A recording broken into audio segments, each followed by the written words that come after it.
Hello everyone. कैसे आप सभी? आई होप आप सारे बहुत अच्छे होंगे। एंड फर्स्ट ऑफ ऑल आप सबका मैं वेलकम करता हूँ आज की डे थर्ड की ट्रेनिंग के अंदर। एंड सबसे इंपॉर्टेंट चीज कि आज की मीटिंग को स्टार्ट करने से पहले आप सभी से मेरी एक सिंपल सी रिक्वेस्ट होगी कि जितने भी पर्सन आज की इस ट्रेनिंग को अटेंड कर रहे हैं ना, इस बात की मैं श्योरिटी देता हूँ कि अगले आने वाले जो 40 से 45 मिनट है वो आपके बहुत ही ज्यादा प्रोडक्टिव रहने वाले हैं। ठीक है। वैसे भी हम लाइफ में कहीं ना कहीं 40 45 मिनट अपने वेस्ट कर ही देते हैं ना। बट मैं एक चीज बोलता हूँ कि अगर आज आपने अपने करियर के लिए, अपनी फ्यूचर के लिए 40 45 मिनट को अच्छे से इन्वेस्ट करा, इस ट्रेनिंग को एंड तक लगाया, तो आप बहुत सारी चीजें, बहुत सारी लर्निंग आज की मीटिंग से लेके जाने वाले हो, राइट। एंड मीटिंग स्टार्ट करने से पहले एक और सिंपल सी रिक्वेस्ट है मेरी। आपने जब भी कोई ऑनलाइन ट्रेनिंग अटेंड कर रही है ना, आपने 2 से 3 बातों का जरूर ध्यान रखना है। ठीक है। इससे होगा क्या? पहली चीज कि आप पूरी ट्रेनिंग में जो भी चीज आपको बताई जाएंगी उसको आप अच्छे से कैच कर पाओगे। दूसरी चीज कि आपकी सिलेक्शन उतनी ही ज्यादा कंफर्म हो जाएगी जितनी अच्छे से आप इन 3 बातों का ध्यान रखोगे। ठीक है। जिसमें सबसे पहली जो बात आती है कि जब भी आप कोई मीटिंग अटेंड करते हो, खासकर ऑनलाइन में, आपने अपना वीडियो कैमरा जूम का जरूर ऑन रखना है। इससे ये पता चलता है स्पीकर को कि आप इस काम के लिए कितना ज्यादा सीरियस हो। सेकंड चीज जिसका आपको ध्यान रखना है, जब भी आप किसी भी ऑनलाइन मीटिंग का पार्ट बन रहे हो तो आपने डायरी पेन अपने पास रखना है, ताकि आप सारे इंपॉर्टेंट पॉइंट्स को अपनी डायरी पे नोट डाउन कर सको। ठीक है। ताकि बाद में आपको रिवीजन करने में इजी हो जाए। एंड थर्ड सबसे इंपॉर्टेंट चीज कि आपने अपने घर पे ऐसे एरिया में बैठ के मीटिंग अटेंड करनी है जहां पर कोई नेटवर्क इशू ना हो, जहां पर कोई घर में आपको डिस्टर्ब करने वाला ना हो, आप अच्छे से पूरे फोकस के साथ मीटिंग को लगा सको। एंड इन्हीं 3 रिक्वेस्ट के साथ मीटिंग को मैं स्टार्ट करूंगा। एंड एक बड़ी इंपॉर्टेंट चीज आपको मैं बताना चाहता हूँ कि आज की इस ट्रेनिंग के अंदर ना, जो पर्सन एंड तक बना रहेगा उसकी सिलेक्शन के चांसेस तो बढ़ेंगे ही बढ़ेंगे। साथ ही साथ एंड में मैं एक ऐसा सरप्राइज आप लोगों के लिए लेकर आया हूँ ना, जिसे मुझे लगता है कि हर एक, खासकर उस इंसान के लिए जिसको लाइफ में कुछ बेटर करना है, उसके लिए जानना बड़ा जरूरी है। और एंड में एक ऐसा सरप्राइज आपके लिए कि जिसको सुनने के बाद आप एक चीज जरूर बोलोगे, यार अगर आज की मीटिंग हमने मिस कर दी होती ना तो उस प्राइज को कभी हम जान नहीं पाते। ठीक है। तो एंड तक मीटिंग बने रहना, और बहुत सारी चीजें आज की ट्रेनिंग से आपको क्लियर भी होने वाली है। बहुत सारे जो आपके मन में डाउट्स चल रहे हैं ना, फ्रेबर को लेकर कि कैसा काम है, कैसे बिल्ड करना है, हर एक चीज आपको क्लियर होने वाली है। एंड देन स्टार्ट करते हैं। एंड स्टार्ट करने से पहले एक चीज और, अगर अपना इंट्रोडक्शन मैं दे दूं, बिकॉज आप में से मैक्सिमम लोग मेरे को फर्स्ट टाइम ही सुन रहे हैं ना, तो आपको पता होना चाहिए कि जो स्पीकर है वो एक्चुअल में है कौन। सो अगर अपनी मैं बात करूं, नाम मेरा विपिन राणा है एंड बेसिकली मैं रहने वाला हिमाचल प्रदेश का हूँ। कुल्लू मनाली आप लोगों ने सुनी होगा, हिमाचल का बहुत ही ब्यूटीफुल हिल स्टेशन है कुल्लू मनाली, मैं वहीं से बिलोंग करता हूँ। और फॉरएवर बिजनेस की मैं बात करूं तो आज से तकरीबन तकरीबन 3 साल पहले इस इंडस्ट्री का मैं पार्ट बना था। एंड मुझे बड़ी खुशी होती है कि 3 साल पहले मैंने एक डिसीजन लिया जिसने मेरी लाइफ को 360 चेंज करा है। आज मैंने ना ही सिर्फ अपनी पर्सनैलिटी में, अपनी वर्डिंग्स में, अपनी कम्युनिकेशन में, अपनी इनकम में, हर एक चीज में बिल्ड हो चुका हूँ, सिर्फ और सिर्फ इसी प्लेटफॉर्म की वजह से। और सबसे इंटरेस्टिंग बात कि कोई भी पर्सन इस प्लेटफॉर्म का पार्टनर बाई चॉइस नहीं बनता, बाई चांस बनता है। कहीं ना कहीं आपने भी कोई इंस्टाग्राम पे फॉर्म फिलअप करा होगा, स्नैपचैट में कोई फॉर्म फिलअप करा होगा, या तो कोई पैम्पलेट देकर किसी फ्रेंड के थ्रू आपने इस काम को समझा होगा। अगर अपनी पर्सनल में बात करूं तो मैंने इंस्टाग्राम पे एक फॉर्म देखा था जिसको फिल करने के बाद इस काम के साथ मैं कनेक्ट हुआ था बाई चांस। पर्पस सिर्फ इतना सा था कि यार पार्ट टाइम में अगर महीने का 5-10 हजार मेरे को आएगा, मेरे खुद के खर्चे निकल जाएंगे। लेकिन मेरी मेहनत की वजह से और फाइवर के प्लेटफॉर्म की वजह से, इस काम की वजह से, क्योंकि मेहनत तो हमें हर जगह करता, आप भी कहीं पे जॉब मिलती, मेहनत आप हर जगह करते, लेकिन वहां पे मिलने वाली अचीवमेंट और यहाँ पे मिलने वाली अचीवमेंट में जमीन आसमान का फर्क है। क्योंकि इसी 3 साल के पीरियड के अंदर ना सिर्फ मैंने फाइवर में अच्छी इनकम कमाया, साथ ही साथ फाइवर के ब्यूटीफुल बिजनेस मॉडल के अंदर आज मैं मैनेजर लेवल पे काम कर रहा हूँ। इसका सबसे ज्यादा क्रेडिट ना फाइवर को ही जाता है, बिकॉज अगर सिस्टम ना होता, सीनियर्स ना होते जिन्होंने मेरे को इस काम के साथ कनेक्ट ना करा होता, तो आज मैं यहाँ इस प्लेटफॉर्म के अंदर नहीं होता, आपको मैं गाइड नहीं कर रहा होता, राइट। सो मे भी हो सकता है आपके जर्नी बिल्कुल मेरी तरह बने, मे भी हो सकता है एक टाइम के बाद आपको भी हजारों लाखों लोग सुने हैं ना, आपसे इंस्पायर हो। तो सेम चीज आज इस मीटिंग के अंदर आप बहुत सारी लर्निंग लेके जाने वाले हो जो कि आपको हेल्प करेगी बिजनेस को आगे अंडरस्टैंड करने। सो कंटिन्यू करते हैं। एंड एक चीज और, अभी मैं अपने आईपैड की स्क्रीन शेयर करूंगा, आप में से किसी को भी अगर कोई इशू आता है स्क्रीन शेयर करते टाइम, किसी को स्क्रीन क्लियर ना दिखे, तो आप चैट पे जो है आंसर कर सकते हो। ठीक है। बाकी स्क्रीन शेयर करता हूँ, अगर स्क्रीन शेयर हो जाएगी तो वन टैप जरूर कर देना चैट पे। कंटिन्यू करते हैं गाइस। Wait a minute.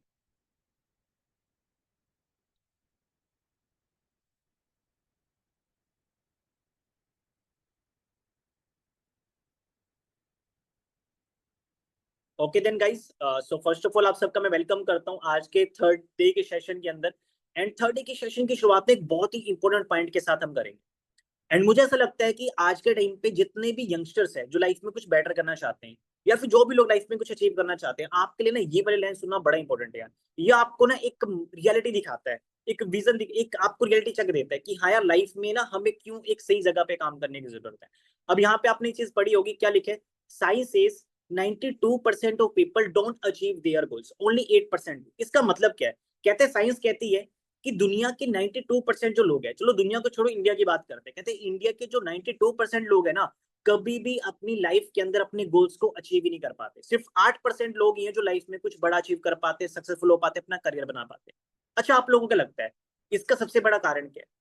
क्यों कुछ एक लोग ही लाइफ में कामयाब होते हैं? क्यों कुछ एक लोग ही लाइफ में सक्सेसफुल होते हैं? जबकि टैलेंट तो हर एक पर्सन के पास है। हर एक पर्सन अपने आप में यूनिक है। मेरे अंदर कुछ और टैलेंट है, आप में से जो भी बंदा मीटिंग अटेंड कर रहा है, आपके अंदर कोई ना कोई टैलेंट जरूर होगा। कोई ना कोई अंदर आपके अंदर ऐसी क्वालिटी होगी जो दूसरों से आपको अलग बनाती होगी, राइट?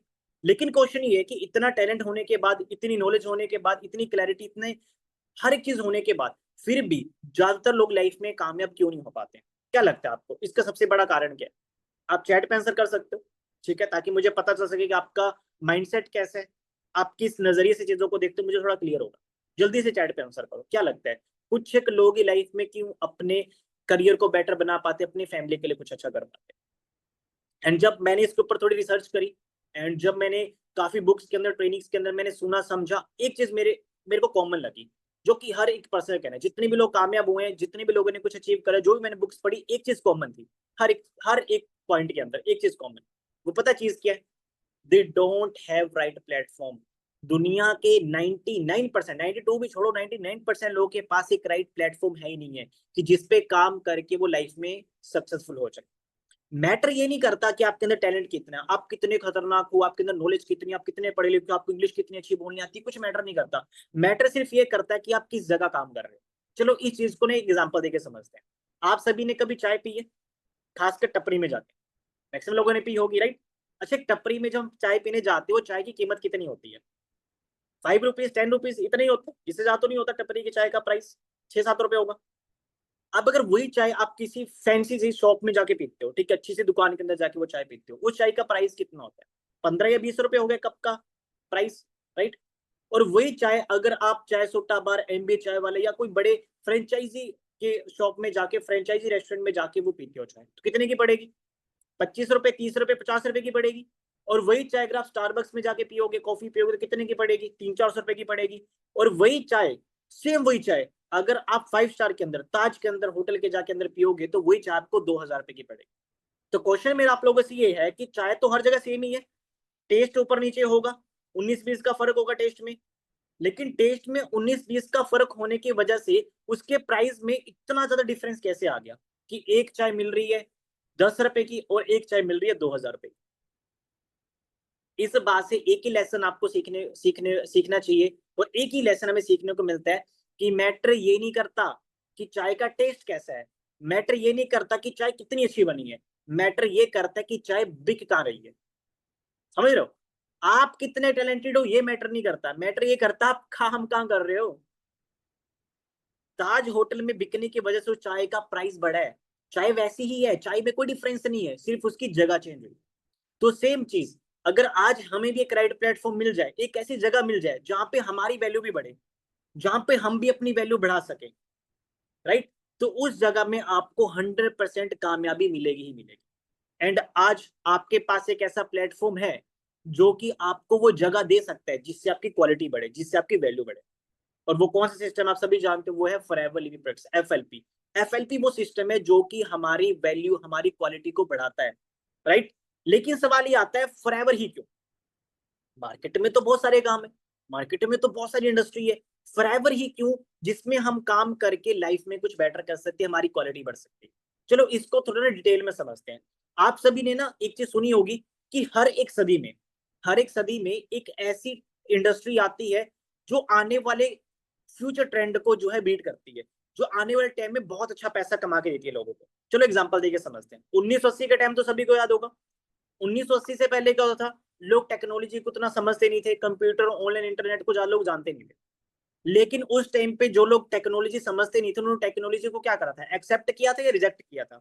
ऑब्वियस सी बात है, जब स्टार्टिंग स्टार्टिंग में कोई भी नया आइडिया आता है, लोग उसको रिजेक्ट कर देते हैं कि यार पता नहीं आइडिया चलेगा भी या नहीं चलेगा। सेम चीज टेक्नोलॉजी जब स्टार्टिंग में आई, लोगों ने उसको बहुत इग्नोर किया। लोगों ने बोला कंप्यूटर मत लाओ, ये हमारी जॉब्स खा रहा है, बहुत हड़तालें हुई, बहुत कुछ हुआ। लेकिन उस टाइम पे जो बंदा टेक्नोलॉजी सीख गया, टेक्नोलॉजी का पार्ट बन गया, आज वो बंदा करोड़ों में कमा रहा है। चलो एग्जांपल देके समझते हैं। बिल गेट्स के बारे में तो आप सभी जानते होंगे, जिन्होंने माइक्रोसॉफ्ट बनाया। पता है सभी को, माइक्रोसॉफ्ट के जो फाउंडर है वो बिल गेट्स हैं। सोचो अगर उससे पहले बंदा बिल्कुल नॉर्मल फैमिली से बिलोंग करता था, लेकिन टेक्नोलॉजी की वजह से, एक नए चेंज आने की वजह से आज के टाइम पे दुनिया का रिचेस्ट पर्सन बन चुका है। एंड उस टाइम पे ये भी बोला जाता है कि उसने ऑलमोस्ट 1100 लोगों के साथ अपने जो है टेक्नोलॉजी को, अपने माइक्रोसॉफ्ट को शेयर किया था। लेकिन लोगों ने ये बोल के इग्नोर कर दिया कि चलने नहीं वाला, कोई इसको नहीं लेने वाला, कोई इसको पसंद नहीं करने वाला, टेक्नोलॉजी कौन ही यूज करता आज के जमाने में। मुश्किल से 2 से 3 लोगों ने उस पर ट्रस्ट किया 1100 में से। और आज के टाइम पे वो 2 से 3 लोग क्या है, मल्टी बिलियनर है। इतना पैसा कमा चुके जितने की हमारी 7 पुश्ते मिलके नहीं कमा सकती। क्यों? क्योंकि वो ट्रेंड का पार्ट बने। सेम सन 2000 के अंदर हुआ, कौन सी इंडस्ट्री आई? रियल एस्टेट आई। आपको पता होगा कि आज से 20 साल पहले जो जमीनें थी कितने सस्ते दाम में बिकती थी। हमारे घर में बोलते हैं ना हमारे पापा कि आज से 20-25 साल पहले वो जमीन हमें 10,000 की मिल रही थी, आज उसकी कीमत 10 लाख रुपए है। बोलते बातें ही नहीं बोलते, क्योंकि उस टाइम पे रियल एस्टेट का जमाना था। लोग अपनी जमीनों को अनाज की बोरियों के बदले में बेच देते थे, उतनी वैल्यू नहीं होती थी। लेकिन उस टाइम पे जो वो टेक्नोलॉजी को समझा, जिस बंदे ने सॉरी रियल एस्टेट में पैसा लगाया, आज वो करोड़ों में कमा रहा है। जिसने प्रॉपर्टी में पैसा लगाया, आज वो करोड़ों में कमा रहा है ऐसा या नहीं? सेम उसी के कुछ टाइम के बाद, 10-20 साल के बाद किस चीज का जमाना आया? सिकनेस इंडस्ट्री का। सिकनेस मीन हेल्थ सेक्टर का। लॉकडाउन के अंदर आपने देखा होगा, उससे पहले लोग हेल्थ को लेकर उतना अवेयर नहीं थे। लोग को लगता था यार हेल्थ तो कुछ नहीं है, हम ठीक है, अगर हमारी बॉडी चल रही है ट्रीटमेंट हम ठीक है। लेकिन जब लॉकडाउन लगा, कोरोना वायरस आया, तो हमारे घर में हमारी मम्मी भी जो थी उनको भी पता चल गया था कि इम्यूनिटी नाम की चीज भी होती है। समझ रहे हो? तो ये धीरे धीरे करके क्या हो रहा है कि हर एक सदी में एक ऐसी इंडस्ट्री आती है जिसका अगर आज आप पार्ट बनते हो तो आने वाले समय के अंदर आप भी अपने फ्यूचर को, अपनी फैमिली को, अपने आने वाली जनरेशन को सिक्योरिटी और साथ ही साथ एक अच्छी सक्सेस अचीव करके दिखा सकते हैं। अब 1980 में जाकर हम टेक्नोलॉजी का हिस्सा तो बन नहीं सकते, या सन 2000 में जाके अपने गांव की वो जमीन तो खरीद नहीं सकते 10,000 रुपए में, वो तो पॉसिबल ही नहीं है। टाइम ट्रेवल तो पॉसिबल ही नहीं है, राइट? सिकनेस इंडस्ट्री भी निकल चुकी है, उसका भी हम पार्टी बन सकते। बट आने वाले टाइम पे ऐसी कौन सी इंडस्ट्री जिसका अगर आज हम हिस्सा बने तो आने वाले समय में हम भी अच्छा पैसा कमा सकते हैं? और जब इसके ऊपर रिसर्च की तो पता चल सका कि आज के टाइम पे एक नहीं, दो दो ऐसी इंडस्ट्री है जो कि फ्यूचर का ट्रेंड बनने वाली। क्या बनने वाली? फ्यूचर का ट्रेंड बनने वाली है। जिसमें सबसे पहली जो इंडस्ट्री आती जिससे कि फ्रेवर डील करती वो है डायरेक्ट सेलिंग इंडस्ट्री। कौन सी इंडस्ट्री? Direct selling industry. और यहाँ पे लिखा भी है अकॉर्डिंग टू केपीएमजी और फिक्की। केपीएमजी और फिक्की जो है वो नॉन प्रॉफिटेबल ऑर्गेनाइजेशन है हमारे इंडिया के अंदर, जो कि बिना प्रॉफिट के काम करती है। और फिक्की के अकॉर्डिंग जो डायरेक्ट सेलिंग हो 65,000 करोड़ की इंडस्ट्री बनने वाली। और फिक्की का अगर मैं बताऊं, इसकी जो फुल फॉर्म है वो है federation of Indian chamber and commerce of industry, जिसका फाउंड किया था महात्मा गांधी की देखरेख में 1927 के अंदर। और इसके अकॉर्डिंग 2025 में, आज के टाइम पे, आज के साल में 2025 में 65,000 करोड़ की इंडस्ट्री बनने वाली। और जो इसका पार्ट बनेगा उसकी सक्सेस होना तो 100% कन्फर्म है। दूसरी जो इंडस्ट्री जो कि फ्यूचर ट्रेंड बनने वाली है वो है वेलनेस इंडस्ट्री। मैं आगे डिटेल में आपको समझाऊंगा कि वेलनेस इंडस्ट्री एक्चुअल में होती क्या है। और 2015 के अंदर ऑलरेडी वेलनेस 80,000 करोड़ का बिजनेस इंडिया में कर चुकी थी, और 2025 तक आते आते 1,50,000 करोड़ की इंडस्ट्री बन चुकी है। अब यहाँ पे एक पर्सन की हम बात करने वाले जिनको बोला जाता है the man behind the vision, हमारे respected mister Rex Morgan sir. ठीक है? अगर इनकी मैं बात करूं, जिन्होंने 1978 में इस इंडस्ट्री को फाउंड किया था फॉरएवर को, इनको पहले ही पता चल चुका था कि आने वाले फ्यूचर ट्रेंड यही है। आने वाले फ्यूचर ट्रेंड में डायरेक्ट सेलिंग वेलनेस बहुत तेजी से ग्रो करेगी। और इसी पर्पस से इन्होंने फॉरएवर का सिस्टम तैयार किया था, एक ऐसा प्लेटफॉर्म बनाया जिसमें काम करके ना ही लोग अच्छा पैसा कमा सके, लेकिन साथ ही साथ अपनी हेल्थ को भी बेटर बना सके।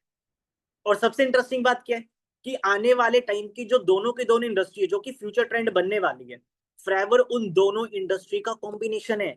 आप एक ऐसे सिस्टम का पार्ट बन रहे हो जिन्होंने, जिस इंडस्ट्री ने 100% ग्रो करना है, फॉरएवर 100% आने वाले सदियों तक जो है ग्रो करने वाली, इसका फ्यूचर ट्रेंड बहुत तगड़ा चलने वाला है।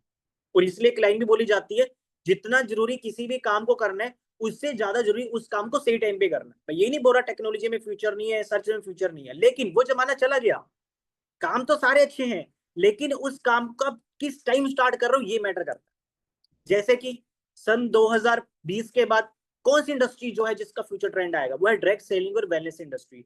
तो आज हमारे पास मौका है आज से 20 साल पहले हमारे पेरेंट्स के द्वारा की गई गलती को ना दोहराने का, आज से 40 साल पहले हमारे दादाजी के द्वारा की गई गलती को ना दोहराने का। क्योंकि उस टाइम पे था फ्यूचर ट्रेंड टेक्नोलॉजी का, रियल एस्टेट का, उन्होंने पार्ट नहीं बने, उन्होंने इग्नोर कर दिया।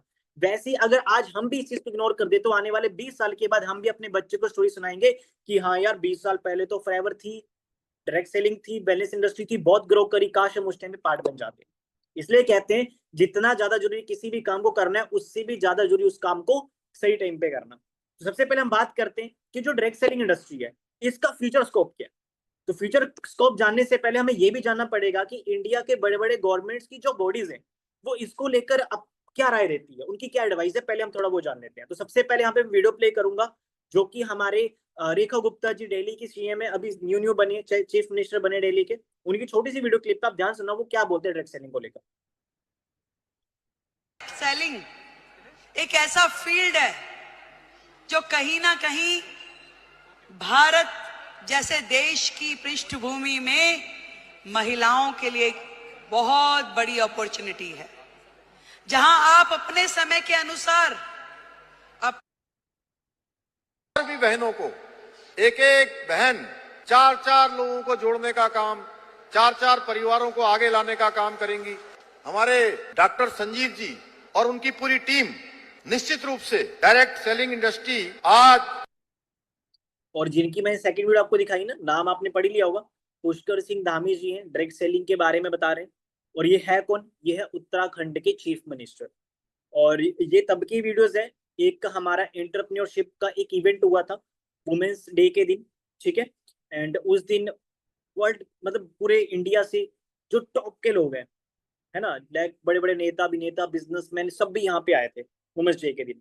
और वुमेन एम्पावरमेंट के अंदर उन्होंने एक ही चीज बोली कि डायरेक्ट सेलिंग फ्यूचर है वुमेन्स के लिए, तो सबसे स्पेशल अपॉर्चुनिटी बनने वाली। जितनी भी गर्ल्स वुमेन्स मीटिंग में मेरे को सुन रहे हैं, आप सभी के लिए इससे बेस्ट इंडस्ट्री आपको नहीं मिल सकती कि आपको घर बैठ के काम करने का मौका मिल रहा है, राइट। सो अब नेक्स्ट हम बात करते हैं कि हमें अपने आप को चेंज क्यों करना है, हमें बदलना क्यों है। क्योंकि we are working on digital direct selling. हम सिर्फ डायरेक्ट सेलिंग से डील नहीं करते, हम डिजिटल डायरेक्ट सेलिंग से डील करते हैं। और हमें खुद को चेंज क्यों करना है, क्योंकि आने वाला जमाना किस चीज का आप सभी जानते हो, आने वाला जमाना है डिजिटल का। किस चीज का, डिजिटल का। चलो हम ये समझते हैं कि हमें खुद को चेंज क्यों करना है, हमें अपने सिस्टम को चेंज क्यों करना है। हम इसलिए करना है क्योंकि आप सभी जानते हो कि आज के टाइम पे हमने ना हर एक चीज को चेंज करा है कि नहीं करा है चेंज। अपने घर में टीवी को चेंज करा, रेफ्रिजरेटर को चेंज करा, मोबाइल फोन चेंज करा, व्हीकल चेंज करा, हेयर स्टाइल चेंज करा, फैशन चेंज करा, वो चीज चेंज, लैपटॉप चेंज करा। हमने हर एक चीज को चेंज करा है कि नहीं करा। चलो एग्जांपल देके समझते हैं। अगर आज आपको अपनी फैमिली के लिए अच्छा सा घर बनाना है, ठीक है, और आपने बना भी लिया, अब मुझे बताओ उस घर में आपने टीवी रखना है, तो आप ब्लैक एंड व्हाइट वाला टीवी रखोगे या कलरफुल वाला टीवी रखोगे, बताओ। ब्लैक एंड व्हाइट टीवी आप रखोगे या कलरफुल वाला टीवी रखोगे। कॉमन सी बात है, कलरफुल वाला टीवी रखोगे, ब्लैक एंड व्हाइट क्यों रखोगे, है ना। अब दूसरी चीज, आपको अच्छी गाड़ी लेनी है, तो आप घोड़ा गाड़ी लेना पसंद करोगे या अच्छी कार लेना पसंद करोगे। फिर आप सबका आंसर क्या होगा, अच्छी कार लेनी है। अच्छा आपको फोन चाहिए, तो आप कीपैड वाला फोन लेना पसंद करेंगे या स्मार्टफोन लेना पसंद करेंगे। दिखती बात है, जो अपडेट वाली चीजें, जो नई चीजें, उसी को आप अपनाओगे, उसी को आप लोगे। आप स्मार्टफोन लोगे, आप आईफोन लोगे, है कि नहीं है। आपको लैपटॉप या कंप्यूटर लेना है, तो पुराने जमाने वाला कंप्यूटर लोगे जिसमें मॉनिटर भी होता है, सीपीयू भी होता है, कीबोर्ड भी होते हैं अलग से, वो लोगे, एक लैपटॉप लोगे इसमें सारी चीजें होती है, एक आईपैड लोगे। कॉमन सी बात है, आप लैपटॉप लेना पसंद करोगे, समझ रहे हो। अब हमारे घर में हमें मान के चलते खाना पकाना है, तो हम पुराने जमाने का तरीका यूज करेंगे कि आज के नए जमाने का तरीका यूज करेंगे। दिखती बात है, अब नए जमाने का तरीका ये चीज यूज करेंगे। तो मेरा समझाने का मोटिव क्या है कि हमने अपने घर में हर एक चीज को चेंज कर दिया, सब कुछ हमने चेंज कर दिया। अपने बात करने का तरीका, कपड़े पहनने का तरीका, बाल काटने का तरीका, मोबाइल फोन, हर चीज हमने चेंज करी है। लेकिन एक चीज है जिसमें आज भी हम फंसे हुए हैं, जिसको हम बिल्कुल चेंज नहीं कर रहे, वो पता है क्या है, वो है पैसे कमाने का तरीका। आज भी गाइस हम पुरानी चीजों में फंसे पड़े हैं, आज भी हम पैसा कमाने के लिए जॉब ही सर्च कर रहे हैं, या भली वो गवर्नमेंट हो या भली वो प्राइवेट हो। उनकी जॉब का जमाना चला गया, आज जमाना डिजिटल के, आपको ऑनलाइन शिफ्ट होना पड़ेगा। आप अगर अभी भी ऑफलाइन चीजों पे डिपेंड होंगे ना इनकम के लिए, तो एक समय जरूर आएगा जिस टाइम आपको बहुत पछताना पड़ेगा।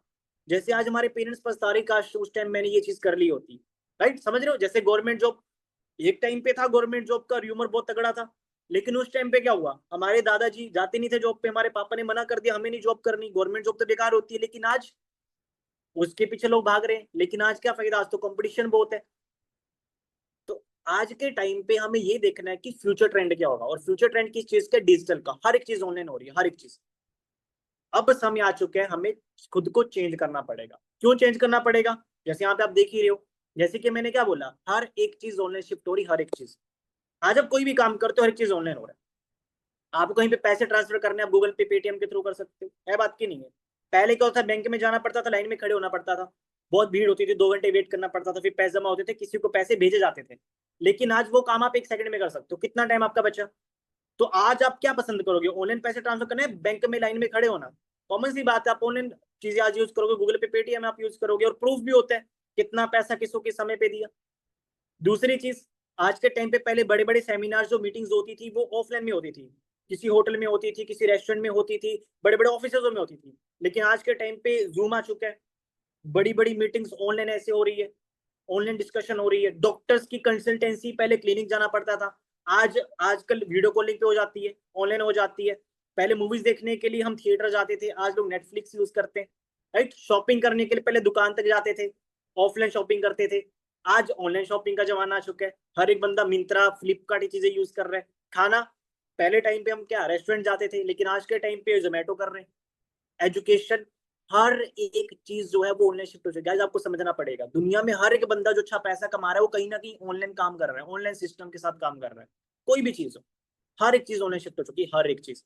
आज तो एक बनिया वाला अपनी दुकान की प्रमोशन के लिए भी ना रील डलवाता है किसी इन्फ्लुएंसर से, वो भी ऑनलाइन शिफ्ट हो रहा है धीरे धीरे करके, उसको दिख रहा है कि ऑफलाइन का जमाना चला गया।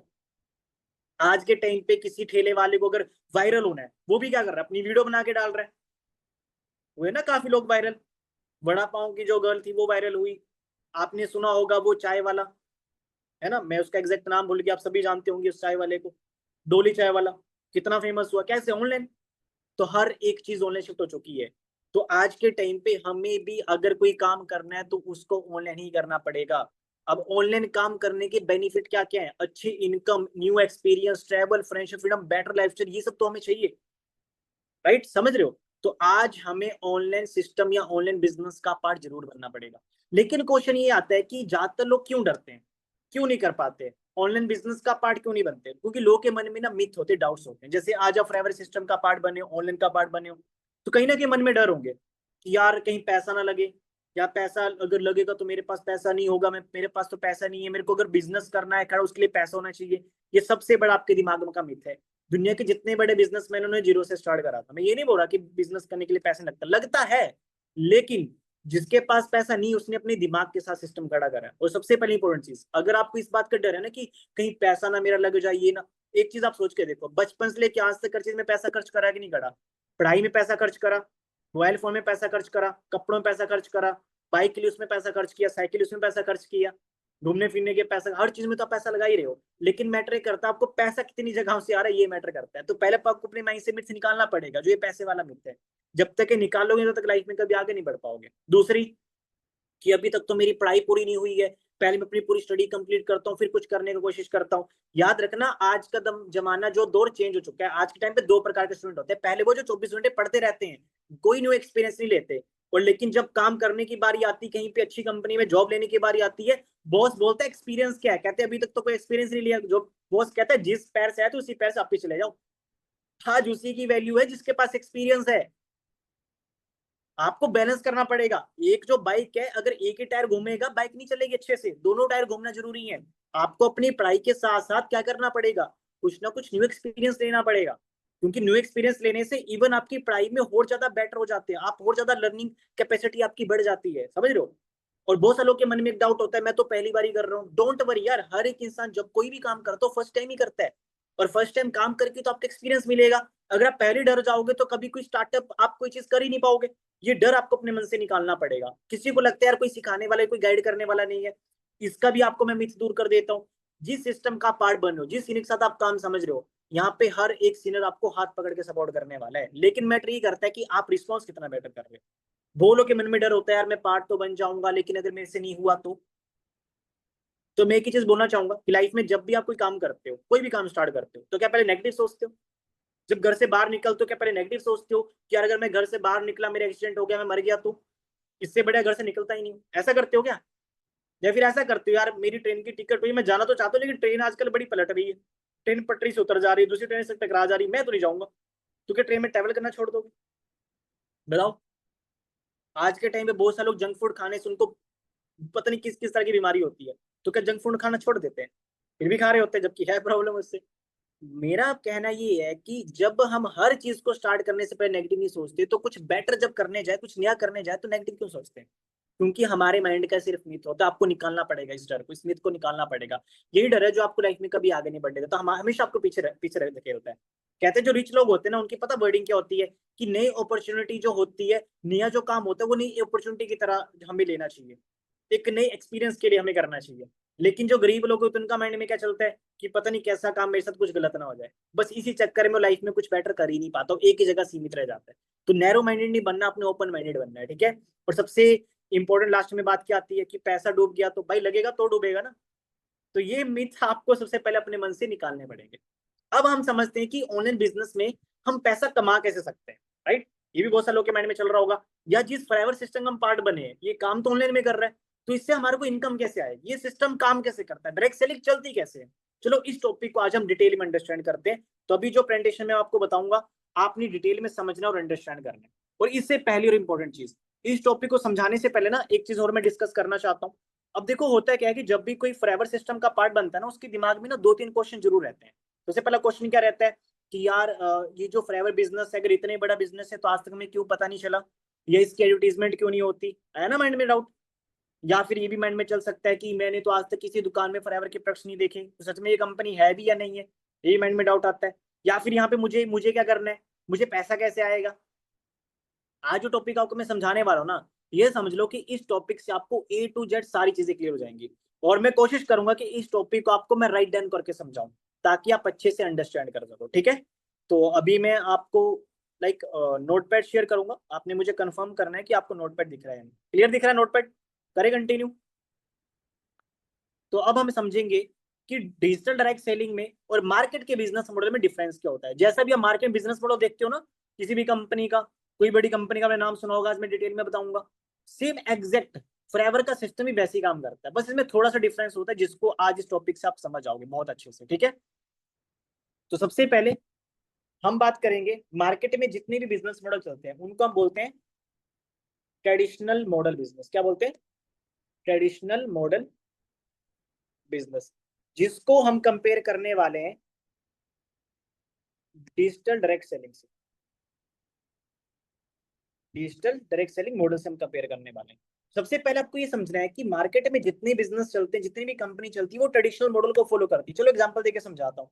आपने अमूल कंपनी का नाम सुना होगा, सुना है? आपने पेप्सी कंपनी का नाम सुना होगा, आपने कैडबरी कंपनी का नाम सुना होगा, आपने नेस्ले कंपनी का नाम सुना होगा, आपने टाटा कंपनी का नाम सुना होगा, आपने रियल कंपनी का नाम सुना होगा। ये जितने मार्केट में बड़े बड़े ब्रांड्स हैं, ये सारे के सारे ब्रांड किस बिजनेस मॉडल को फॉलो करते हैं? ट्रेडिशनल बिजनेस मॉडल को। फ्रेवर भी इनकी तरह एक ब्रांड ही है, बस फर्क है कि फ्रेवर जो है वो डायरेक्ट सेलिंग मॉडल को फॉलो करती है, और जितनी मार्केट की ये ब्रांड है ये ट्रेडिशनल मॉडल को फॉलो करते हैं। चलो यहाँ पर ना एग्जांपल देके हम समझते हैं कि मार्केट में चलने वाले बिजनेस मॉडल एक्चुअली में वर्क कैसे करते हैं। उसमें सबसे पहला हम एग्जांपल लेंगे पेप्सी कंपनी का। किसका? पेप्सी का। अब पेप्सी कंपनी काम कैसे करती है? उसमें सबसे पहले आते हैं मैन्युफैक्चरर। मैन्युफैक्चरर कौन होता है? जो प्रोडक्ट को बनाता है, प्रोडक्ट को फैक्ट्री में तैयार करता है, मैन्युफैक्चरर होता है। अब पेप्सी जब पहली बारी फैक्ट्री में बनती है, तो बनने के बाद जो कस्टमर होता है, क्या सीधा फैक्ट्री के पास जाता है प्रोडक्ट लेने के लिए? नहीं ना, वो तो दुकानदार के पास जाता है। तो फैक्ट्री में प्रोडक्ट बनने के बाद सबसे पहले वो किसके पास जाएगा?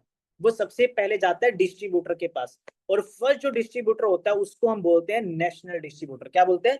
नेशनल डिस्ट्रीब्यूटर, जो कि होता है आपका कंट्री वाइज। जैसे कि इंडिया का अलग होगा, अमेरिका का अलग, हर कंट्री का अलग अलग होगा। नेशनल डिस्ट्रीब्यूटर के बाद कौन सा डिस्ट्रीब्यूटर आएगा? अब नेशनल डिस्ट्रीब्यूटर भी कस्टमर से डील नहीं करता, ये डील करता है आपका रीजनल डिस्ट्रीब्यूटर से। और रीजनल डिस्ट्रीब्यूटर जो होता है ये आपका होता है स्टेट वाइज। जैसे कि हरियाणा का अलग, पंजाब का अलग, यूपी का अलग, बिहार का अलग, महाराष्ट्र का अलग, झारखंड का अलग, राइट। हर स्टेट का अलग अलग डिस्ट्रीब्यूटर। और ये डिस्ट्रीब्यूटर भी सीधा कस्टमर से डील नहीं करता, ये डील करता है होलसेलर से। अब जो होलसेलर होता है ये कौन होता है? जो डिस्ट्रिक्ट वाइज काम करता है। डिस्ट्रिक्ट में जैसे कि अगर आप यूपी से हो, चलो यूपी काफी बड़ा डिस्ट्रिक्ट, यूपी की बात करती हूँ, यूपी में बनारस हो गया, बलिया हो गया, गोरखपुर हो गया, मेरठ हो गया, ठीक है। ये जितने भी मैंने डिस्ट्रिक्ट्स के नाम लिए, उसमें जो काम करता है, प्रोडक्ट जो दुकान तक पहुंचाता है, वो होलसेलर होता है। और होलसेलर किससे डील करता है? रिटेलर से। रिटेलर कौन होता है? आपके आस पड़ोस की, आपके गांव मोहल्ले की जो शॉप है, जो दुकानें हैं, उनको हम बोलते हैं रिटेलर। फिर जाके रिटेलर से कौन कौन कनेक्ट होता है?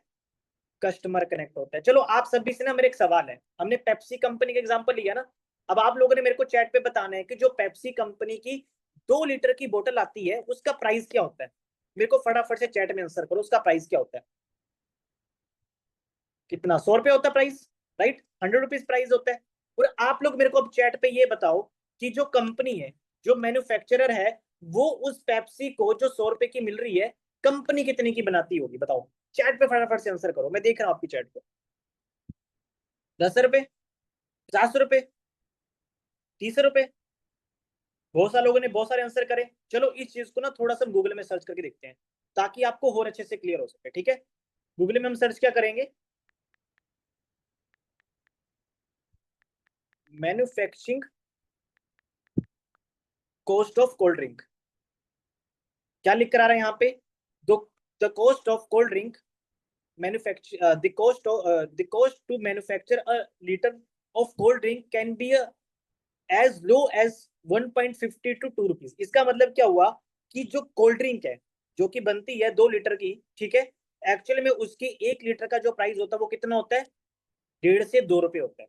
अब मुझे आप लोग मुझे क्वेश्चन का आंसर करो। अगर 1 लीटर का 2 रुपीज प्राइस है और अगर आपको फिर भी ट्रस्ट ना हो तो आप अच्छे से गूगल पे सर्च कर लेना, हर वेबसाइट पे जाके।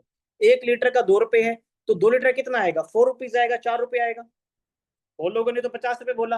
गाइस मैं आपको रियलिटी बताऊं, आज के टाइम पे जितने भी आप ब्रांड यूज करते हो ना, अगर वो 100 रुपए की चीजें बनती है वो 4 रुपए की ही है, मैन्युफैक्चर वो 4 रुपए की ही बनाता है। लेकिन सवाल ये है कि हम तो 100 रुपए दे रहे हैं, तो 4 रुपए अगर कंपनी को जा रहा है तो 96 रुपीज किसको जा रहा है? कंपनी कॉस्ट तो 4 रुपए आ रही है, 96 रुपए किसको जाएगा? चलो इसमें से 6 रुपए टैक्स वैक्स का मान लेते हैं, बाकी का 90 रुपए कहाँ गया? अब मुझे बताओ ये जितनी मिडल मैन है ये पैसा कमाने के लिए तो बैठे हैं। 5 रुपए नेशनल डिस्ट्रीब्यूटर कमाएगा, 5 रीजनल कमाएगा, 5 होलसेलर कमाएगा, 5 रिटेलर कमाएगा, चारों का मिला के हो जाएगा 20 रुपए। अब 90 में से 20 माइनस करेंगे बचेगा 70 रुपए। ये 70 रुपए कहाँ गया बताओ? और यहाँ पे मेरे को एक चीज का आंसर और करो कि कस्टमर को कैसे पता चलता है कि जो पेप्सी की बोतल है वो एक कोल्ड ड्रिंक है, वो पीने के काम आती है? बताओ। काफी लोग आंसर कर रहे हैं चैट पे। किससे पता चलता है? एडवर्टीजमेंट, प्रचार करने से। जब आप टीवी पे ऐड देखते हो किसी ब्रांड की तो ही तो पता चलता है ना वो किस काम आएगी। अब जो ये 70 रुपए जाएगा किस चीज पे जाएगा? ये जाएगा प्रचार करने पे, ये जाएगा ब्रांड को प्रमोट करने पे, एडवर्टीजमेंट करने पे। मार्केट में 70 से 80% किसी प्रोडक्ट का जो पैसा वो एडवर्टीजमेंट में लगता है। आती ना माउंटेन ड्यू की एडवर्टीजमेंट, डर के आगे जीता है, कोल्ड ड्रिंक पी के पहाड़ों से छलांग मारता ऋतिक रोशन। है पॉसिबल? रियलिटी में नहीं है पॉसिबल, वो सिर्फ फेक एड होती है और उसी फेक एड को बनाने के लिए करोड़ों रुपीस चार्ज किए जाते हैं। अब यहाँ पे सवाल ये है कि जो 70 रुपए जा रहा है किस चीज में? एडवर्टीजमेंट में, उसका कुल मिला के पैसा होता कितना है? क्योंकि एक बोतल से 70 जाएगा तो बोतल तो कितनी सारी बिकती है पूरे दिन भर में। चलो इसको हम डिटेल में समझते हैं। आप लोग जो टीवी में ऐड देखते हो ना, टीवी में ऐड 15 सेकंड की जो ऐड चलती है, राइट?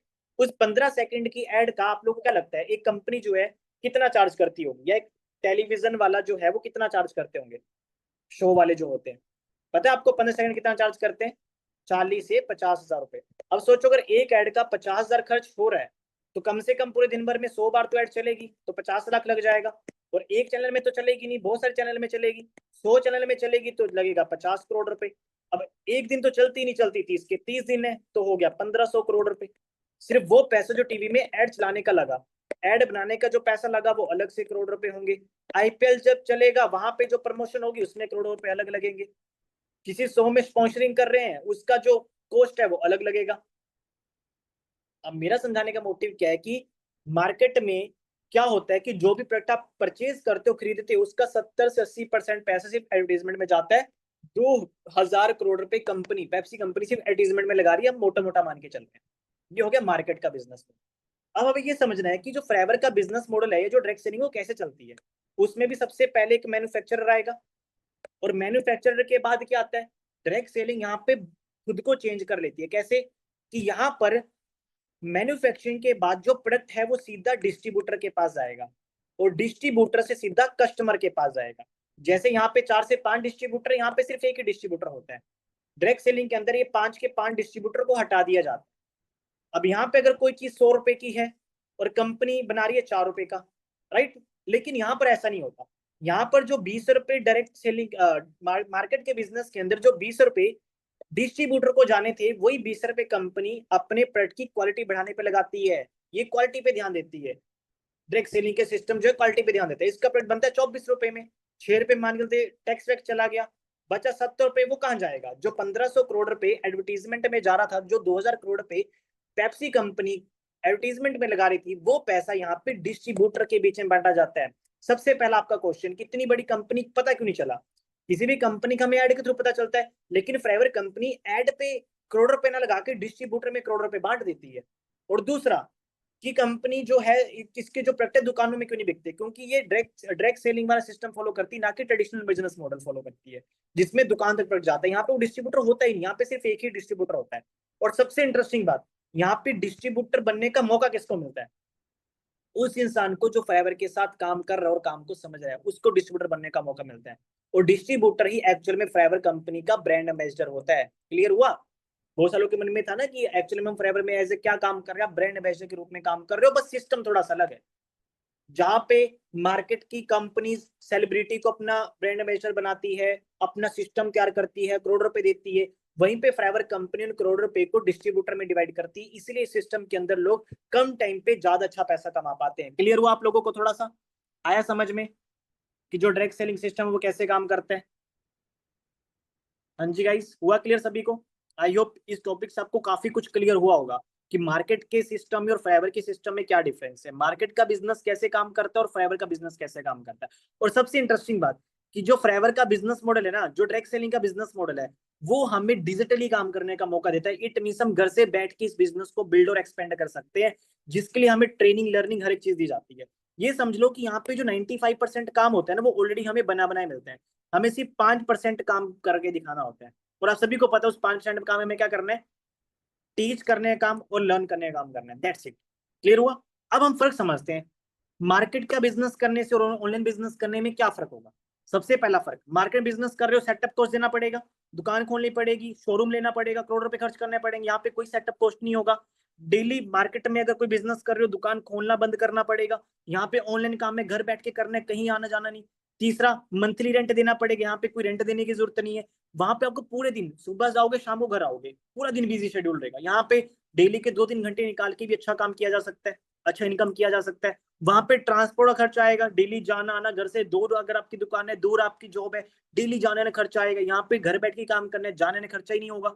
इलेक्ट्रिसिटी बिल देना पड़ेगा वहां पे अगर दुकान खोली, यहाँ पे कोई बिल ही नहीं देना पड़ रहा है। उसके बाद फैमिली को टाइम नहीं दे सकते अगर आप जॉब में या कोई आप दुकान खोले, आपको कोई बिजनेस है मार्केट का। यहाँ पे ऑनलाइन काम है, घर बैठ के करना है, ऑल टाइम फैमिली के साथ होंगे। और लास्ट चीज, वहां पे कोई वेकेशन नहीं है, 2 छुट्टी के लिए भी बहुत मिन्नतें करनी पड़ती हैं। और यहाँ पर इंटरनेशनल ट्रैवल तो कंपनी देती है, साथ में फाइवर कंपनी हमें एज ए एम्प्लॉय काम नहीं करवाती है, एज ए बिजनेस पार्टनर काम कराती है। इट मींस कि आपको फ्रीडम मिलती है टाइम की भी और मनी की भी। क्लियर हुआ थोड़ा सा? और डायरेक्ट सेलिंग सबसे बड़ा जो हमें बेनिफिट देती है वो किस चीज का देती है? खुद का नेटवर्क बिल्ड करने का बेनिफिट देती है, जिसको हम बोलते हैं पावर ऑफ नेटवर्क। एक लाइन बोली जाती है, दुनिया के जितने बड़े बिजनेसमैन है, भले मैं बिल गेट्स की बात करूं, है ना, टिम कुक की बात करूं मैं, ठीक है, भले मैं रॉबर्ट कियोसाकी की बात करूं, जितने भी बड़े सेलिब्रिटी, उनकी एक बात बोली जाती है, your network is equal to your net worth. कहते हैं कि आपका जो नेटवर्क है वही आपकी एक्चुअल नेटवर्थ होती है। ठीक है, अब आपको ये समझना है कि नेटवर्क का मतलब क्या होता है। आप सभी ने स्मॉल बिजनेस और ह्यूज बिजनेस के बारे में सुना है ना, छोटा बिजनेस, छोटे वेंडर्स और बड़े बिजनेस, बड़े ब्रांड सुने आप लोगों ने। चलो एक एग्जांपल लेते हैं, आप सभी ने अपने घर में एक मिल्कमैन को देखा होगा जो डेली दूध देने आता है।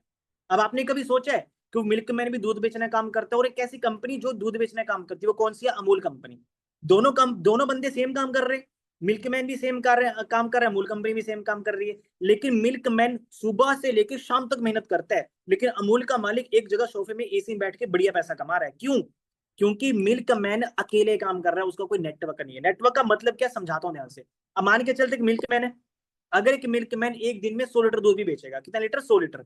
सुबह जाएगा, शाम घर आएगा, साइकिल बाइक में जाएगा।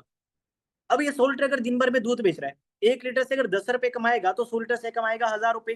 30 दिन में काम करेगा तो 30 दिन में कमाएगा 30,000 रुपए। तो ये होगा मिल्कमैन का तरीका, पूरी जिंदगी काम करेगा, पैसा कमाएगा, खाएगा, सो जाएगा। लेकिन अमूल का मालिक कैसे काम कर रहा है? अमूल का मालिक ना खुद दूध निकालने जा रहा, ना खुद गाय की देखरेख कर रहा, ना खुद ये पैकेजिंग कर रहा है, ना खुद ये कस्टमर के पास रहा, कुछ नहीं कर रहा। अमूल का मालिक क्या कर रहा है? सोफे में बैठ के बढ़िया काम कर रहा है। क्यों? क्योंकि इसके नीचे इसका नेटवर्क है, लोग इसके नीचे काम कर रहे हैं। अब सोचो अमूल कंपनी का मालिक कैसे पैसा कमा रहा है। अब अमूल जो है वो दुकानों में बिकता है। अब इसने करा अमूल के, उन्होंने खुद दूध ना बेच के दुकानदारों को हायर कर दिया अपने नीचे, दुकानदारों को नेटवर्क बना दिया। ठीक है।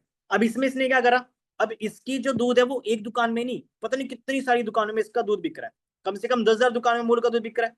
अब 10,000 दुकानदार अगर दिन में 50 लीटर दूध भी बेचेंगे तो एक दिन में 5 लाख लीटर दूध बिक जाएगा अमूल कंपनी का। और एक लीटर से अगर 10 रुपए कमाएगा, 5 लाख लीटर से हो गया 50 लाख रुपए दिन का। महीने कितना हो गया, कर लो आप कैलकुलेट, कम से कम 15 करोड़ हो गए। तो मेरा समझाने का मोटिव क्या है कि एक साइड मिल्कमैन भी, जबकि उससे ज्यादा मेहनत कर रहा है अमूल के ओनर से ज्यादा, लेकिन वो उतना पैसा नहीं कमा पा रहा बिकॉज वो बिना नेटवर्क है, वो अकेले काम कर रहा है। जबकि अमूल के नीचे लाखों हजारों लोग काम कर रहे हैं, हजारों दुकानदार उसके नीचे काम कर रहे हैं।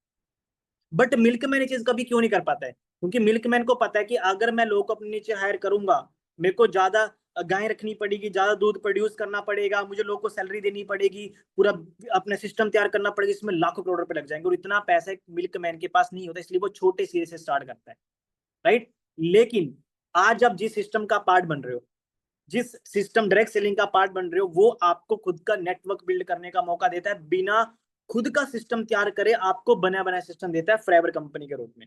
क्लियर हुआ थोड़ा सा। और वो सिस्टम के अंदर जो हमें नेटवर्क बनाने का मौका मिलता है वो इंटरनेट के थ्रू मिलता है, ऑनलाइन मिलता है। आप घर बैठ के अपना खुद का सिस्टम तैयार कर सकते हो, और वो चीज आपको A to Z सिखाई और बिल्ड भी आपको की जाती है। अब यहाँ पे सवाल ये आता है कि जो डायरेक्ट सेलिंग है, हमने सुन तो लिया डायरेक्ट सेलिंग बहुत तगड़े बिजनेस है, यहाँ पे बहुत कुछ किया जा सकता है, खुद का नेटवर्क बनाया जा सकता है, बहुत कुछ किया जा सकता है। लेकिन ज्यादातर लोग इंडिया के अंदर इस चीज को समझ क्यों नहीं पाए या अंडरस्टैंड क्यों नहीं कर पाए। आप सभी ने एक चीज सुनी होगी ना कि आज जो दूसरे कंट्रीज में हो रहा है, बड़ी टॉप कंट्रीज में हो रहा है, हमारा जो इंडिया उनसे 10 साल पीछे है। ये बात आपको पता है कि नहीं पता, सभी जानते हैं। तो आपको ये भी समझना पड़ेगा जो डायरेक्ट सेलिंग का बिजनेस है, इंडिया के अलावा जितनी वर्ल्ड की टॉप कंट्रीज है उनमें कितना बिजनेस कर रही है।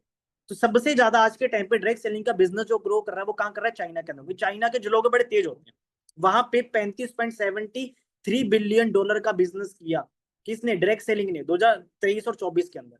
अब 35 बिलियन डॉलर को रुपीज में काउंट करना, और 1 बिलियन डॉलर होता है 7,000 करोड़ के बराबर। तो कितना बिजनेस हुआ आप कैलकुलेट कर लो।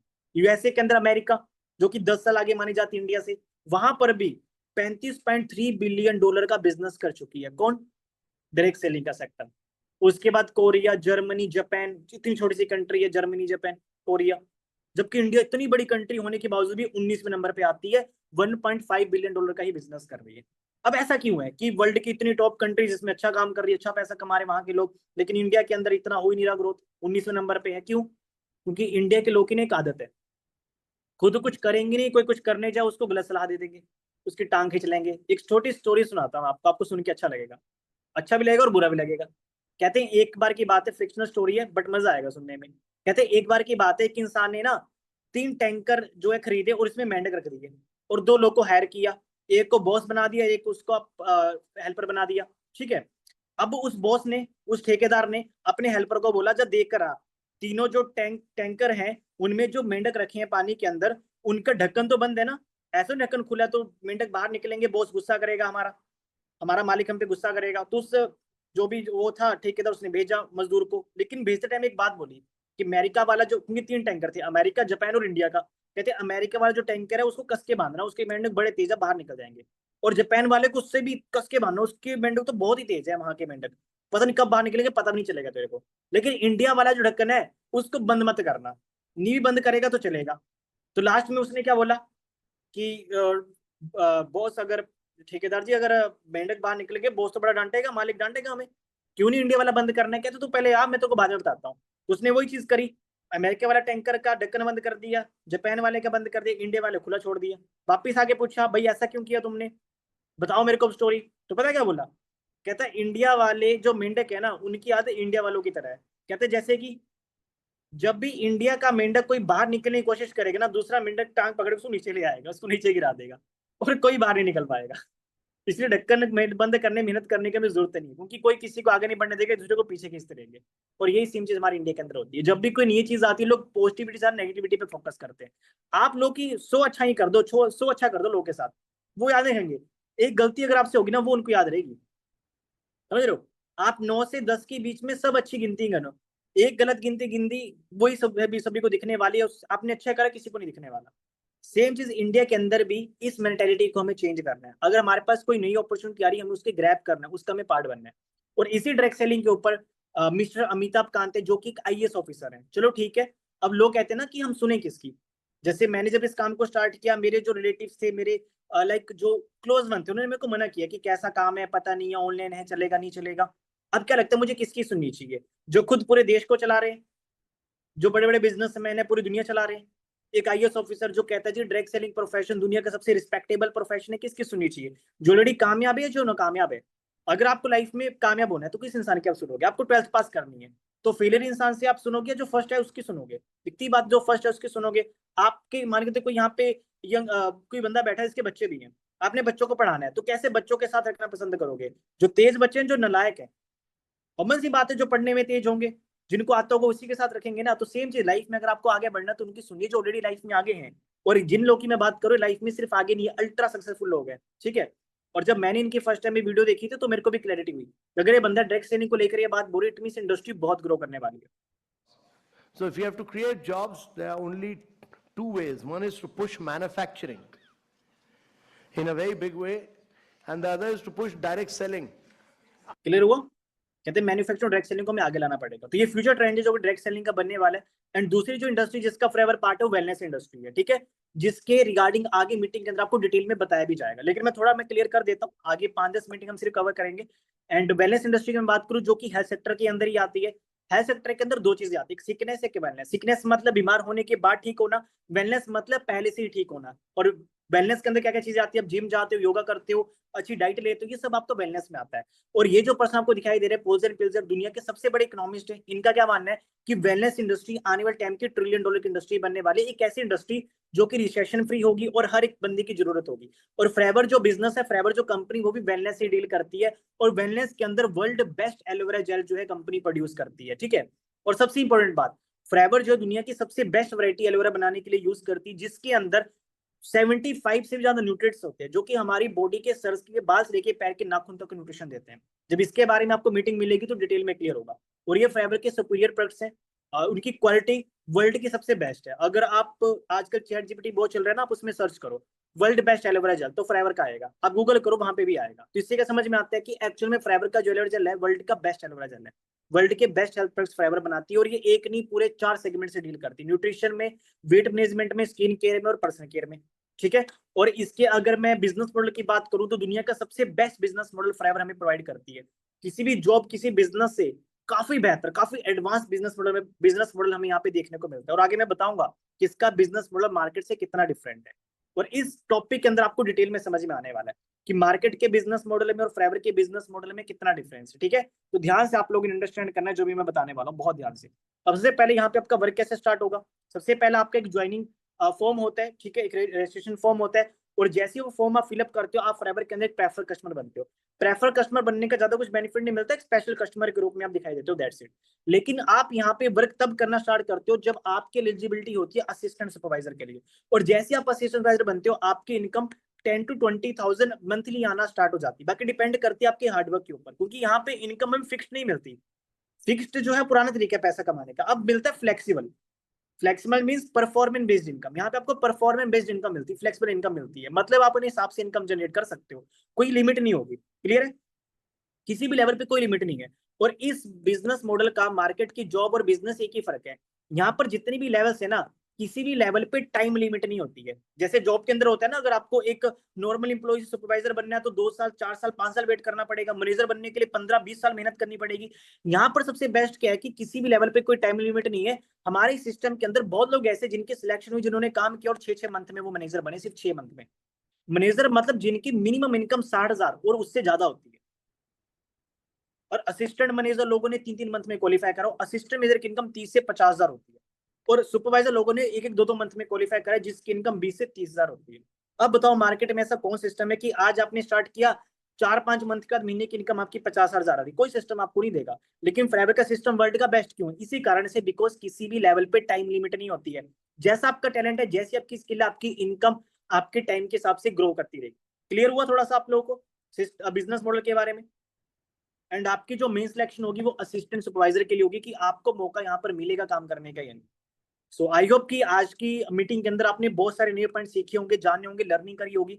अब करना कुछ नहीं है, एक चीज मैं बोलता हूँ कि जितनी ट्रेनिंग्स आपके सीनियर आपको प्रोवाइड करते हैं, यूट्यूब की वीडियोस आपको प्रोवाइड करते हैं, सभी को आपने सीरियसली देखना है, समझना है, किसी भी ट्रेनिंग को मिस नहीं करना। क्योंकि एंड ऑफ द डे जब पूरी मीटिंग सब कंप्लीट होगी, इंटरव्यू सेशन होगा, तो वहां पे हर एक क्वेश्चन आपसे पूछे जाएंगे जो कि इन मीटिंग में आज आपको सिखाया गया। क्लियर हुआ? तो फाइनल मीटिंग के लिए आप रेडी रहो and all the best guys आपको नेक्स्ट मीटिंग के लिए। और जैसे कि मैंने प्रॉमिस करा था कि मीटिंग एंड में आपको एक मैं सरप्राइज दूंगा, जिस सरप्राइज को सुन के आप बहुत खुश होने वाले हो, वो सरप्राइज क्या है कि जब मैंने फाइवर बिजनेस को स्टार्ट किया था और जब मैं इस काम के अंदर आया था, और मैंने चीज देखी भी है कि फाइवर में 90% लोग पता कौन इस काम करने का डिसीजन लेते हैं, जिनको इस सरप्राइज का पता होता है। और उस सरप्राइज का नाम है थर्ड जनरेशन सिक्योरिटी। क्या उस सरप्राइज का नाम? Third generation security. फाइवर दुनिया में इकलौता ऐसा कंपनी सिस्टम है, इंडस्ट्री है, जो कि हमें तीसरी जनरेशन तक सिक्योरिटी देता है। इंश्योरेंस हम लेते हैं ना, तो इंश्योरेंस में क्या बोला जाता है? जीने के साथ भी और मरने के बाद भी। फाइवर में क्या बोला जाता है? जीने के साथ भी, मरने के बाद भी और उसके बाद भी। इट मीन्स कि अगर यहाँ पे आप काम कर रहे हो, जैसे एग्जाम्पल के तौर पे आप जॉब कर रहे हो, अब जॉब के अंदर क्या है, अगर आपकी 50,000 सैलरी है, आप बहुत अच्छा काम कर रहे हो, लेकिन बाई चांस अगर आप कुछ हो गया, आपके साथ मिस हैपनिंग होगी, आपकी डेथ होगी, आपका पूरे परिवार आपके ऊपर डिपेंड था, तो उनको क्या करना पड़ेगा? वो रोड पे आ जाएंगे। या तो आप, अगर आप शादीशुदा, आपकी वाइफ की मजदूरी करनी पड़ेगी, माँ को मजदूरी करनी पड़ेगी, उनको जीरो से स्टार्ट करना पड़ेगा। बच्चे अगर प्राइवेट स्कूल में पढ़ रहे होंगे, सरकारी, उनको सरकारी स्कूल में जाना पड़ेगा। इंग्लिश स्कूल, इंग्लिश सीख रहे होंगे, अच्छे बढ़िया प्राइवेट स्कूल में पढ़ रहे होंगे, फीस उतनी दी नहीं जाएगी आपके जाने के बाद, फिर उनको सरकारी स्कूल में डाल देंगे, वो बिगड़ेंगे, पूरा फ्यूचर उनका बर्बाद हो जाएगा। यही होता है ना जॉब के अंदर, अगर मेन बंदा कमाने वाला चला जाए तो पूरा घर बर्बाद हो जाता है। फाइवर उस चीज को भी ध्यान में रखती है, और इसी कारण से मैंने इस काम को स्टार्ट किया था। मेरे को बाकी सारी चीजें बाद में समझ में आई, मेरी फर्स्ट प्रायोरिटी यहाँ पे सिक्योरिटी थी, जो कि मुझे लगता है मैं लाखों रुपए देकर भी अगर किसी जॉब को करता ना, मुझे सिक्योरिटी कोई नहीं देता, कोई नहीं देता। गवर्नमेंट भी आज के टाइम पे सिक्योरिटी हमें नहीं देती जो फाइवर हमें सिक्योरिटी देती है। अभी सिक्योरिटी है क्या? मान के चलते आप यहाँ पे काम कर रहे हो, ठीक है, और आने वाले 2 साल 3 साल काम करके आप फाइवर में क्या बन गए? मैनेजर। वैसे बनने वाले बंदे 6 मंथ में बन जाते हैं, बट मैं मिनिमम 2 साल लेके चल रहा हूँ। अब मिनिमम 2 साल के बाद भी अगर आप मैनेजर बन रहे हो, मैनेजर की मिनिमम इनकम कितनी होती है? 60,000 होती है, और 1 लाख तक जाती है। चलो आपकी इनकम एवरेज 80,000 है। बाई चांस अगर आपको यहाँ पे कुछ हो गया, तो जितना पैसा आपको हर महीने आ रहा था ना, वो पैसा आपकी फैमिली में ट्रांसफर होता है। या अगर आप शादीशुदा तो वाइफ को जाएगा, नहीं तो पेरेंट्स को जाएगा, या शादीशुदा तो वाइफ पेरेंट्स किसी को भी जा सकता है। क्लियर हुआ? और अगर आपकी वाइफ को भी आगे कुछ हो गया, तो आपके बच्चों तक ये पैसा जाता है, उनको तक मिलता है, तीसरी जनरेशन तक हमें पैसा मिलता है। अब मुझे बस आपसे ये जानना है कि ऐसा कौन सा सिस्टम है जो कि आपको थर्ड जनरेशन तक सिक्योरिटी दे सकता है फाइबर को छोड़ के? मैंने आज तक नहीं सुना, ना आज तक मैंने देखा था, लेकिन जिस दिन मेरे को फाइबर के अंदर सिस्टम दिखा, मैंने ठान लिया था कि इससे बेहतर सिस्टम मुझे नहीं मिल सकता। राइट? सो आई होप कि आज की ट्रेनिंग में आपको बहुत सारी चीजें क्लियर होंगी, बहुत सारे पॉइंट्स आपको समझ में आए होंगे, एंड आपने बहुत सारी लर्निंग आज की होगी। एंड मेरी तरफ से गाइस आप सभी को all the best, and next meeting का आप पार्ट बनो। एंड मिलते हैं बहुत जल्दी मीटिंग्स के अंदर, एंड आफ्टर सिलेक्शन आप लोग के साथ 1-to-1 मीटिंग करने का मौके मुझे आप लोगों को मौका मिलेगा, एंड जरूर वहां पर भी बहुत सारे पॉइंट आपको मैं सिखाने वाला हूँ। ठीक है? बाकी all the best guys, take care, मिलते हैं नेक्स्ट मीटिंग में।